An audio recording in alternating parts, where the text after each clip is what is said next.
ಇವಾಗ ತಂಗಿ ಬರುತ್ತೆ. ಹೇಗಿದೆ ಚಾಕ್ಲೇಟ್? ಸೂಪರ್ ಆಗಿದೆಯಾ?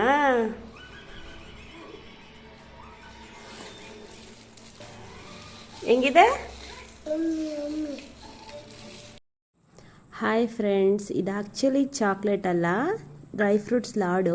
ನಮ್ಮ ಪಾಪುಗೆ ಚಾಕ್ಲೇಟ್ ಅಂತ ಹೇಳಿಬಿಟ್ಟು ಈ ಥರ ಚಾಕ್ಲೇಟ್ ಕವರಲ್ಲಿ ಪ್ಯಾಕ್ ಮಾಡಿ ನಾನು ಚಾಕ್ಲೇಟ್ ಬಾಕ್ಸಲ್ಲಿ ಹಾಕ್ಬಿಟ್ಟು ಕೊಟ್ಟಿದ್ದೀನಿ. ಅವನು ಚಾಕ್ಲೇಟ್ ಅಂತ ಹೇಳಿ ತುಂಬಾ ಖುಷಿಪಟ್ಟು ತಿಂತಾ ಇದ್ದಾನೆ. ಆ್ಯಂಡ್ ಟೇಸ್ಟ್ ಕೂಡ ತುಂಬ ಚೆನ್ನಾಗಿ ಬಂದಿದೆ, ಅವನು ಇಷ್ಟಪಟ್ಟು ತಿಂತಾ ಇದ್ದಾನೆ.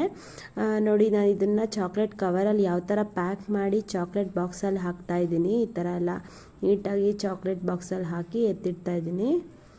ಪ್ಯಾಕ್ ಆಗಿದೆ. ಈ ಥರ ಒಂದು ಡ್ರೈ ಫ್ರೂಟ್ಸ್ ಬಾಕ್ಸ್ ಇತ್ತು ಚಾಕ್ಲೇಟ್ದು, ಆ ಬಾಕ್ಸಲ್ಲಿ ಹಾಕಿ ನಾನು ನಮ್ಮ ಪಾಪುಗೆ ಕೊಡ್ತಾಯಿದ್ದೀನಿ ಡೈರಿ. ನೋಡಿ, ಈ ಥರ ಬಾಕ್ಸ್ ಕ್ಯಾಪ್ ಹಾಕಿ ಡ್ರೈ ಫ್ರೂಟ್ಸ್ ಚಾಕ್ಲೇಟ್ ರೆಡಿ. ಇದನ್ನು ನಾನು ಯಾವ ಥರ ಮಾಡಿದ್ದೀನಿ ಅಂತ ತೋರಿಸ್ತೀನಿ ನೋಡಿ. ಫಸ್ಟ್ ಇಂಗ್ರೀಡಿಯೆಂಟ್ಸ್ ಏನಂತ ಅಂದರೆ ಮಖಾನ, ಡೇಟ್ಸು, ಕಡಲೆಬೀಜ, ಗೋಡಂಬಿ, 2 ಥರದ ದ್ರಾಕ್ಷಿ, ವಾಲ್ನಟ್, ಪಿಸ್ತಾ, ಬಾದಾಮಿ, ಅಂಜೂರ, ಸನ್ಫ್ಲವರು ಮತ್ತು ಪಂಪ್ಕಿನ್ ಸೀಡ್ಸ್ನ ತೊಗೊಂಡಿದ್ದೀನಿ. ಇದನ್ನು ಹೇಗೆ ಮಾಡೋದು ಅಂತ ಅಂದರೆ, ಒಂದು ಸ್ಟವ್ ಮೇಲೆ ಬಾಣಲಿನ ಇಟ್ಟು ಬಾಣಲಿ ಬಿಸಿ ಆಗಿದ್ದಾದಮೇಲೆ ಅದಕ್ಕೆ 1 ಸ್ಪೂನಷ್ಟು ತುಪ್ಪನ ಹಾಕಿ, ತುಪ್ಪ ಸ್ವಲ್ಪ ಬಿಸಿ ಆದಮೇಲೆ ಅದಕ್ಕೆ ಎತ್ತಿಟ್ಕೊಂಡಿರೋ ಅಂಥ ಬಾದಾಮಿನ ಹಾಕಿ ಮಿಕ್ಸ್ ಮಾಡಿ. ನೋಡಿ, ತುಪ್ಪದಲ್ಲಿ ಬಾದಾಮಿನ ಮಿಕ್ಸ್ ಮಾಡ್ತಾ ಇದ್ದೀನಿ. ಇದು ಮಿಕ್ಸ್ ಆದಮೇಲೆ ಅದಕ್ಕೆ ಎತ್ತಿಟ್ಕೊಂಡಿರೋ ಅಂಥ ಗೋಡಂಬಿನ ಹಾಕಿ ಚೆನ್ನಾಗಿ ಮಿಕ್ಸ್ ಮಾಡಿ ಫ್ರೈ ಮಾಡಿ. ಅದಾದಮೇಲೆ ಅದಕ್ಕೆ ನಾವು ಎತ್ತಿಟ್ಕೊಂಡಿರೋ ಅಂಥ ಪಿಸ್ತಾ ಮತ್ತು ವಾಲ್ನಟ್ನ ಹಾಕಿ ಚೆನ್ನಾಗಿ ಫ್ರೈ ಮಾಡಿ. ಇದೆಲ್ಲ ಚೆನ್ನಾಗಿ ಫ್ರೈ ಆಗಿದ್ದಾದಮೇಲೆ ಇದಕ್ಕೆ ನಾವು ತೊಗೊಂಡಿರೋ ಅಂತಹ ಪಂಪ್ಕಿನ್ ಸೀಡ್ಸ್ನ ಆ್ಯಡ್ ಮಾಡಬೇಕಾಗುತ್ತೆ. ನೋಡಿ, ನಾನಿವಾಗ ಇದಕ್ಕೆ ಪಂಪ್ಕಿನ್ ಸೀಡ್ಸ್ನ ಆ್ಯಡ್ ಮಾಡ್ತಾ ಇದ್ದೀನಿ. ಈ ಪಂಪ್ಕಿನ್ ಸೀಡ್ಸ್ ಆದಮೇಲೆ ಇದಕ್ಕೆ ಸನ್ಫ್ಲವರ್ ಸೀಡ್ಸ್ನ ಆ್ಯಡ್ ಮಾಡಿ ಚೆನ್ನಾಗಿ ಫ್ರೈ ಮಾಡಿ. ಇದೆಲ್ಲ ಫ್ರೈ ಮಾಡಿದ್ದಾದಮೇಲೆ ಇದಕ್ಕೆ ನಾವು ಎತ್ತಿಟ್ಕೊಂಡಿರೋ ಅಂತಹ 2 ಥರದ್ದು ದ್ರಾಕ್ಷಿ, ಒಣ ದ್ರಾಕ್ಷಿ ತಗೊಂಡು ಮಿಕ್ಸ್ ಮಾಡಬೇಕಾಗತ್ತೆ. ನೋಡಿ, ಇದೆರಡೂ ಮಿಕ್ಸ್ ಮಾಡ್ತಾ ಇದ್ದೀನಿ. ಮಿಕ್ಸ್ ಮಾಡಿ ತುಪ್ಪದ ಜೊತೆ ಚೆನ್ನಾಗಿ ಫ್ರೈ ಮಾಡ್ತಾ ಇದ್ದೀನಿ. ಇದು ಫ್ರೈ ಆದಮೇಲೆ ಇದಕ್ಕೆ ಎತ್ತಿಟ್ಕೊಂಡಿರೋ ಅಂತಹ ಅಂಜೂರನ ಹಾಕಿ ಚೆನ್ನಾಗಿ ಮಿಕ್ಸ್ ಮಾಡಿ ತುಪ್ಪದಲ್ಲಿ ಇದನ್ನು ಚೆನ್ನಾಗಿ ಫ್ರೈ ಮಾಡಬೇಕಾಗತ್ತೆ. ಇದು ತುಂಬ ಜಾಸ್ತಿ ಫ್ರೈ ಆಗೋದು ಬೇಡ, ಲೈಟಾಗಿ ಫ್ರೈ ಆದರೆ ಸಾಕು. ಇದಾದಮೇಲೆ ಇದು ಒಂದು ಪ್ಲೇಟ್ಗೆ ಎತ್ತಿಟ್ಕೊಂಡು ತಣ್ಣಗಾಗೋದಕ್ಕೆ ಬಿಡಬೇಕಾಗುತ್ತೆ. ಇದನ್ನ ಎತ್ತಿಟ್ಟು ತಣ್ಣಗಾಗೋದಕ್ಕೆ ಬಿಡ್ತಾ ಇದ್ದೀನಿ. ಮತ್ತು ಅದೇ ಬಾಣಲಿಗೆ ಸ್ವಲ್ಪ ತುಪ್ಪ ಹಾಕಿ ಅದಕ್ಕೆ ಎತ್ತಿಟ್ಕೊಂಡಿರೋ ಅಂಥ ಕಡಲೆ ಬೀಜನ ಹಾಕಿ ಚೆನ್ನಾಗಿ ಫ್ರೈ ಮಾಡ್ಕೊಳ್ಳಿ.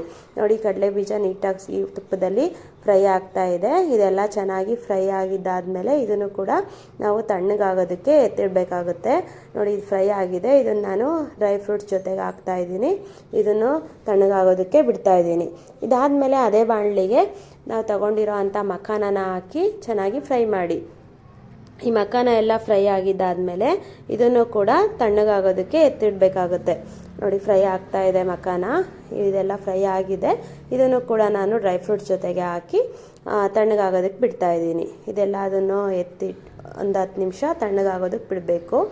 ಇದಾದಮೇಲೆ ಒಂದು ಮಿಕ್ಸಿ ಜಾರ್ನ ತಗೊಂಡು ಇದಕ್ಕೆ ಸೋಸಿಟ್ಕೊಂಡಿರೋ ಅಂತಹ ಡೇಟ್ಸ್ನ ಹಾಕಿ ಇದನ್ನು ಚೆನ್ನಾಗಿ ಗ್ರೈಂಡ್ ಮಾಡಬೇಕಾಗುತ್ತೆ. ನೋಡಿ, ಇದರಲ್ಲಿ ಸೀಡ್ಸ್ನೆಲ್ಲ ತೆಗೆದುಬಿಟ್ಟು ಡೇಟ್ಸ್ ಮಾತ್ರ ಹಾಕಿ ಮಿಕ್ಸಿ ಜಾರ್ಗೆ ಹಾಕಿ ಗ್ರೈಂಡ್ ಮಾಡ್ತಾ ಇದ್ದೀನಿ. ನೋಡಿ, ಇದೆಲ್ಲ ನೀಟಾಗಿ ಪೇಸ್ಟ್ ಆಗಿದೆ. ನೆಕ್ಸ್ಟು ಒಂದು ಬಾಣಲಿನ ಸ್ಟವ್ ಮೇಲೆ ಇಟ್ಟು ಅದು ಬಿಸಿ ಆದಮೇಲೆ ಅದಕ್ಕೆ ಸ್ವಲ್ಪ ತುಪ್ಪನ ಹಾಕಿ ಈ ಡೇಟ್ಸ್ ಪೇಸ್ಟ್ ಏನಿದೆ ನೋಡಿ ಅದನ್ನು ಹಾಕಿ ಚೆನ್ನಾಗಿ ಫ್ರೈ ಮಾಡ್ಕೋಬೇಕಾಗುತ್ತೆ.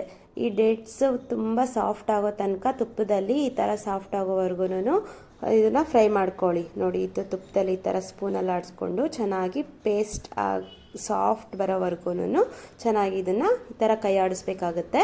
ಇದಾದಮೇಲೆ ನಾವು ಹುರಿದಿಟ್ಕೊಂಡಿರೋ ಅಂಥ ಡ್ರೈ ಫ್ರೂಟ್ಸ್ ಏನಿದೆ ಅದು ತಣ್ಣಗಾಗಿರುತ್ತೆ. ಅದನ್ನು ಒಂದು ಮಿಕ್ಸಿ ಜಾರ್ಗೆ ಹಾಕ್ಕೊಂಡು ಇದನ್ನು ತರಿಯಾಗಿ ರುಬ್ಕೋಬೇಕಾಗುತ್ತೆ.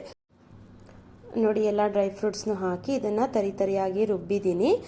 ಅದಾದಮೇಲೆ ಇದು ಡೇಟ್ಸ್ ಇದೆಯಲ್ಲ, ಆ ಡೇಟ್ಸ್ ಪೇಸ್ಟ್ ಜೊತೆಗೆ ಆ ಪೌಡರ್ನ ಹಾಕಿ ಚೆನ್ನಾಗಿ ಇದನ್ನು ಮಿಕ್ಸ್ ಮಾಡಬೇಕಾಗತ್ತೆ. ನೋಡಿ, ಇದೆಲ್ಲ ಮಿಕ್ಸ್ ಮಾಡಿದ್ದಾದಮೇಲೆ ಇದನ್ನು ಸಣ್ಣದಾಗಿ ಉಂಡೆಗಳಾಗಿ ಕಟ್ಟಬೇಕಾಗತ್ತೆ. ಇದೆಲ್ಲ ಚೆನ್ನಾಗಿ ಮಿಕ್ಸ್ ಆಗ್ತಾಯಿದೆ. ನೋಡಿ, ಇದು ಮಿಕ್ಸ್ ಆಗಿದೆ. ಇದನ್ನು ಈ ಥರ ಲಾಡು ಥರ ಸಣ್ಣದಾಗಿ ಈ ಥರ ಉಂಡೆ ಮಾಡಿ ಇಡಬೇಕಾಗುತ್ತೆ. ನೋಡಿ ಇದೆಲ್ಲ ಲಾಡು ರೆಡಿಯಾಗಿದೆ, ಎಷ್ಟು ಚೆನ್ನಾಗಿ ಬಂದಿದೆ ನೋಡಿ ಈ ಡ್ರೈ ಫ್ರೂಟ್ಸ್ ಲಾಡು.